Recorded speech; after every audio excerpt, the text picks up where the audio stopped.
you're doing the interior construction of your camper van using extruded aluminum, then you're going to have to determine how you're going to attach your panels to the cabinetry. Now there's 3 ways that we do this, and in this video I'm going to go through those 3 ways and show you exactly how we do it. So if you're building a camper van or really anything using extruded aluminum and you need to attach panels to it, then this video is definitely for you. So let's get into it. Okay, so right here is one of our upper cabinets, and this is the bottom of it, so it's upside down right now. And you can see these panels. These are 1/4-inch plywood panels. And this is the first type of panel that we do. We do this in some strategic locations. We don't use it a lot, but these upper cabinets are one of the places where we think it works really well. So there's a couple of negative things to using the 1/4-inch plywood, but if you do it right, it looks really good. Okay, the first one is that you've got to have your slots in your construction completely clear so you can slide these in. If you're using corner brackets, normal corner brackets, for example, you're going to see those here and you're going to have to notch out the wood and it's not going to look very clean. So what we do is we use anchor fasteners and plates to secure things, to keep the channels and the inside corners clear. Now I've done a video where I talk about all the different fasteners that we use. So if you want to check out that video and learn more about anchor fasteners, hidden corner brackets, and all the other types of fasteners we use, I'll put a link right up here for that. The second kind of drawback to this is these can tend to rattle a little bit when you get going in the van if they're not tight. And a lot of plywood, which is called 1/4-inch plywood, is not truly 1/4-inch. It's a little bit under 1/4-inch. If you look at it in millimeters, 6 millimeter is pretty close to a 1/4-inch. But a lot of plywood is actually 5 millimeter. And that plywood will tend to rattle quite a bit when you use it here. So you want to make sure that you use a plywood that's a true 1/4-inch plywood or 6 millimeter. We use Baltic birch in this application. Also, there's a lot of plywoods with an MDF core that are 6 millimeter. Those work well as well. Okay, so what we've done is we've slid this in, and I've got the back bar off of this so I can pull this out and show it to you. They're really tight, so they take a little bit to get out, but then they just slide out. And what we do is we use a 1/4-inch foam tape and we put it around the edges, and that really helps to keep it from rattling. This, like I said, is a 1/4-inch Baltic birch. It's pre-finished, so the inside, what's going to be the inside of the cabinet, is nice factory finish on the wood, and then in this case we painted the back of it. Okay, you can do whatever look you want. You can paint it, you can use the pre-finish on both sides, but then when we're ready to put this together, we just slide it into the slots nice and snug. We pop it in, and then we just put that back bar in, and that would lock it in place. Another drawback with a 1/4-inch is if you're doing larger panels, then you can tend to see a little bit of a wave sometimes in the 1/4-inch, just not as flat and smooth as 1/2-inch or 3/4-inch. So we typically like to use this on these smaller panels. This is the main place we use them. We'll also sometimes use them, like if we're building a bench and we want a divider in the middle of the bench, we'll use these, slide the 1/4-inch down into the slots to create a divider. But really, those are the only places that we use the 1/4-inch. So now I want to take you into a couple of vans, and I'll show you the other 2 ways that we attach panels to our cabinetry. So the next way that we attach our panels is basically just covering our boxes. Now, when we do this, we typically use 1/2-inch material. 1/4-inch we find in bigger areas just tends to have a little bit of a wave to it, and so we do like to use 1/2-inch when we do this. This is hex ply. This is a material that we found that we really like. It's Baltic birch, and then it has a phenolic resin coating on the outside of it. It's smooth on the back, and it kind of has this hex pattern on the front. Really durable, really nice. We love to use this in our garage areas. Basically what we do here is we just drill holes, 1/4-inch holes through the wood, and we do it right into the middle of the T-slot in the extruded aluminum. So I can see this slot here, I can line it up, and we just drill it right into there to pre-drill it. And then we use screws. These are number 10, 1.5-inch long truss head screws, stainless steel, and we just drill them right in there and through the wood and into that extruded aluminum, and it holds them rock solid.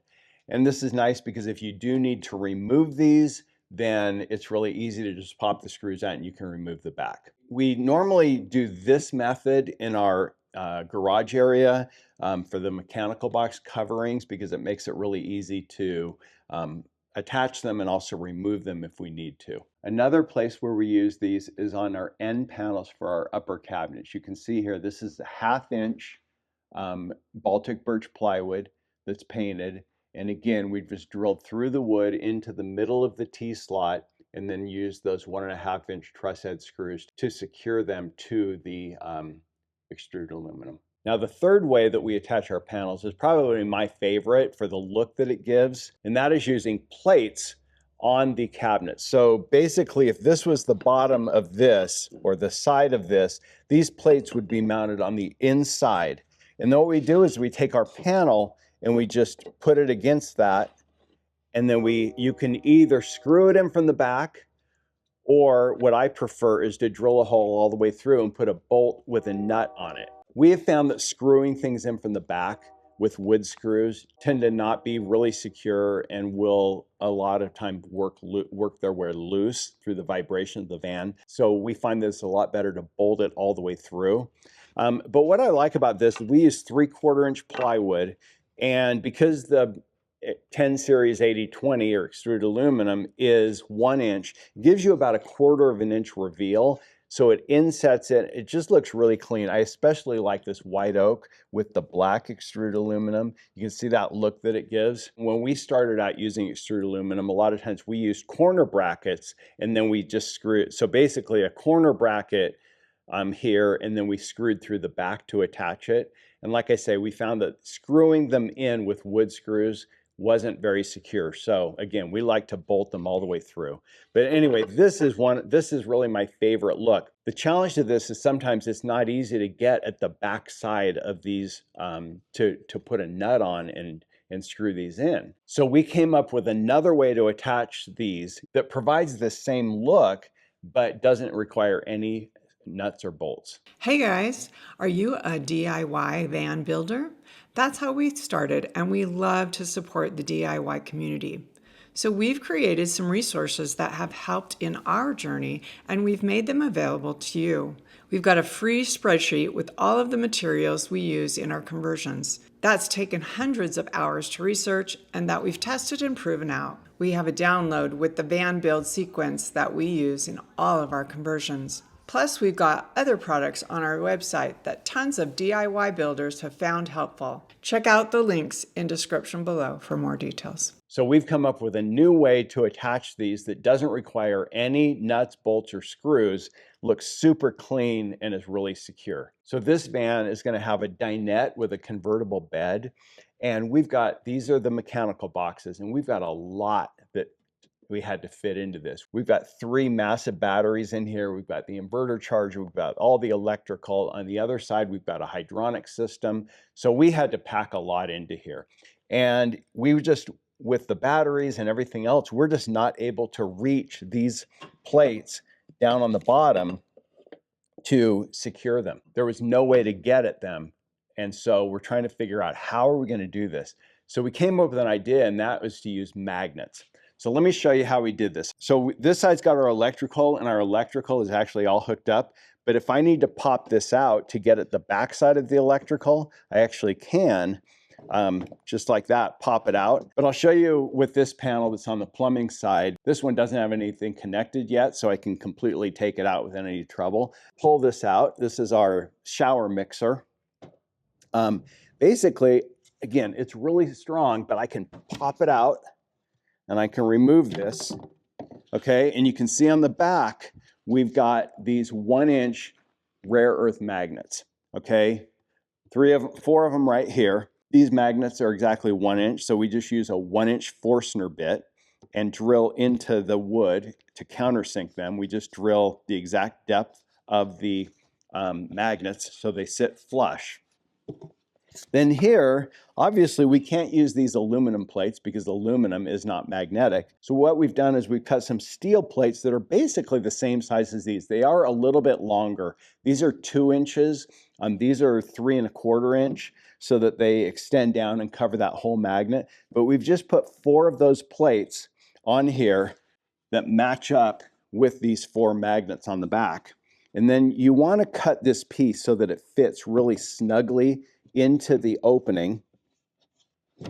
And then it just snaps in. And there you go. And it is solid. It's not going anywhere. Okay? So we've done that on this, and we're also doing it on these side panels so that we can pop them off and get access to the hydronic heater, any of the batteries, anything that's inside of these, we'll be able to pop these side pieces off and get easy access to them. Now, depending on the size, you need to use more magnets. On these, we're using 8 magnets on each side. But this is a great way to attach these. And now, like I said, probably my favorite way to attach these. Love the way that this Inset 3/4 inch looks, especially with this black extruded aluminum. Now, if you're interested in building a van out of extruded aluminum but not quite sure where to start, we've now got plans available on our website for a lot of the extruded aluminum cabinetry that we do. We've got the mechanical boxes for the fixed bed, we've got the upper cabinets, we've got the microwave cabinet, we've got the galleys. All of these are available on our website, so you can buy the plans, download them. It's going to give you step-by-step how to assemble them, and it's going to give you a list of all the parts, all the bars, all the hardware that you're going to need. So you just order that, get it in, and then just use the instructions to assemble it. Makes it really simple because there is a learning curve when you start building out of extruded aluminum. A lot of little nuances that you have to kind of figure out. So we've found that these cabinet plans help people shorten that learning curve, and they can order the parts, know exactly what they need, not have to order a bunch of extra parts or end up short and having to reorder, get everything, and then be able to assemble it really just in a few hours. So hopefully this video helped you. If you're building out of extruded aluminum, if you want to see more videos about van life, van building, van products, tips and tricks, then please consider subscribing and be sure to smash that like button. And we'll see you in the next video. Jeff with Thrive Vans. Thrive on. See ya.